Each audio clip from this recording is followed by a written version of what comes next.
K Palanivel Padmashri 2026.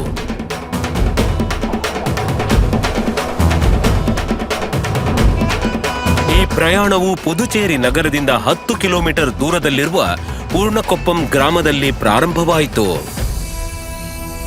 ಬಡ ಕುಟುಂಬದಲ್ಲಿ ಜನಿಸಿದ ಪಳನಿವೇಲ್ 13ನೇ ವಯಸ್ಸಿನಲ್ಲಿ ತಂದೆಯನ್ನು ಕಳೆದುಕೊಂಡರು. ಜೀವನ ಕಷ್ಟಕರವಾಗಿತ್ತು.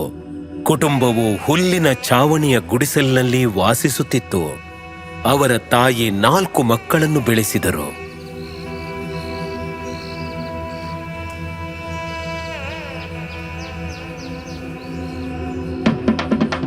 ಸ್ಥಳೀಯ ಕಾರ್ಯಕ್ರಮಗಳ ಸಮಯದಲ್ಲಿ ಅವರು ತಮಿಳುನಾಡಿನ ಪ್ರಾಚೀನ ಸಮರಕಲೆ ಸಿಲಂಬಂಗೆ ಆಕರ್ಷಿತರಾಗಿ ನಂತರ ಅದರಲ್ಲಿ ತನ್ನನ್ನು ಪೂರ್ತಿ ತೊಡಗಿಸಿಕೊಂಡರು.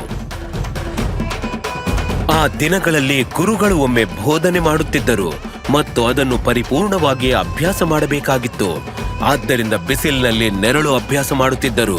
ಅದು ಅವರ ಚಲನೆಗಳನ್ನು ಉತ್ತಮಗೊಳಿಸಲು ಸಹಾಯ ಮಾಡಿತು.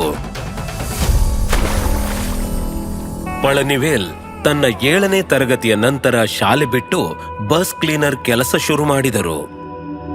ಆ ದಿನಗಳಲ್ಲಿ ಬಸ್ ಸ್ವಚ್ಛಗೊಳಿಸಲು ಕೇವಲ 3 ರೂಪಾಯಿ ಸಂಬಳ ಸಿಗ್ತಿತ್ತು. ಆದ್ರೆ ನನ್ನ ಕುಟುಂಬ ನಿಭಾಯಿಸಲು ಪ್ರತಿದಿನ 10 ರೂಪಾಯಿ ಬೇಕಾಗ್ತಿತ್ತು. ಆ ಕಷ್ಟದ ಸಮಯದಲ್ಲಿ ಒಂದೇ ಒಂದು ಬೋಂಡ ಖರೀದಿಸುವುದು ಕೂಡ ಊಹಿಸಿಕೊಳ್ಳುವುದು ಕಷ್ಟವಾಗಿತ್ತು. ಸಮಯ ಕಠಿಣವಾಗಿದ್ವು. ಶೀಘ್ರದಲ್ಲೇ ಪಳನಿವೇಲ್ ಬಸ್ ಚಾಲಕರಾದರು. ಆದರೆ ಉದ್ದಕ್ಕೂ ಅವರು ಸಿಲಂಬಂ ಮೇಲಿನ ಉತ್ಸಾಹ ಕಳೆದುಕೊಳ್ಳಲಿಲ್ಲ. ಅವರು ಪ್ರತಿಯೊಂದು ಅವಕಾಶದಲ್ಲೂ ಅಭ್ಯಾಸ ಮಾಡುತ್ತಲೇ ಇದ್ದರು. ಕಲೆಯ ಬಗ್ಗೆ ನನಗಿದ್ದ ಆಳವಾದ ಉತ್ಸಾಹದಿಂದಾಗಿ ಕೆಲಸ ಮಾಡುವಾಗಲೂ ಬಿಡುವಿನ ವೇಳೆಯಲ್ಲಿ ಅಭ್ಯಾಸ ಮಾಡುತ್ತಿದ್ದೆ. ಸಿಲಂಬಂ ಕೋಲ್ ಎತ್ಕೊಂಡು ತರಬೇತಿ ಪಡೆಯುತ್ತಿದ್ದೆ. ಈ ಅಭ್ಯಾಸವು ಈ ಕಲೆಯಲ್ಲಿ ಪ್ರಯಾಣವನ್ನು ಮುಂದುವರಿಸಲು ಅವಕಾಶ ಮತ್ತು ಆತ್ಮವಿಶ್ವಾಸ ಎರಡನ್ನೂ ನೀಡಿತು. ನಂತರ 2002ರಲ್ಲಿ ಅದು ತುಂಬಾ ಹಿಡಿಸಿತು.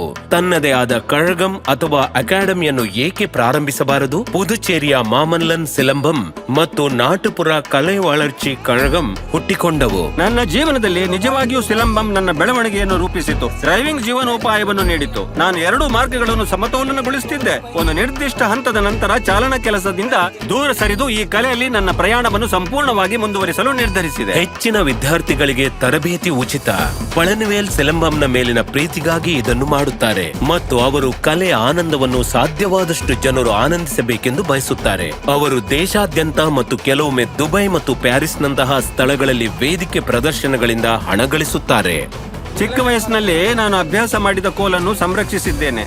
ಅಂತಿಮ ಪ್ರಯಾಣದ ಸಮಯದಲ್ಲಿ ನನ್ನ ಪಕ್ಕದಲ್ಲಿ ಇಟ್ಕೊಂಡು ವಿಶ್ರಾಂತಿ ಪಡೆಯಬೇಕೆಂಬ ನನ್ನ ಆಸೆಯನ್ನು ನನ್ನ ಹೆಂಡತಿ ಮತ್ತು ಮಗನಿಗೂ ತಿಳಿಸಿದ್ದೇನೆ. ಅವರು ನನ್ನ ಆಸೆಯನ್ನು ಪೂರೈಸುತ್ತಾರೆಂದು ತಿಳಿದಿದೆ. ಇತರರ ಬಗ್ಗೆ ನನಗೆ ತಿಳಿದಿಲ್ಲ, ಆದರೆ ಸಿಲಂಬಂ ನನ್ನ ಆತ್ಮದ ಜೀವನಾಡಿ. ಕೆ ಪಳನಿವೇಲ್ ಪದ್ಮಶ್ರೀ 2026.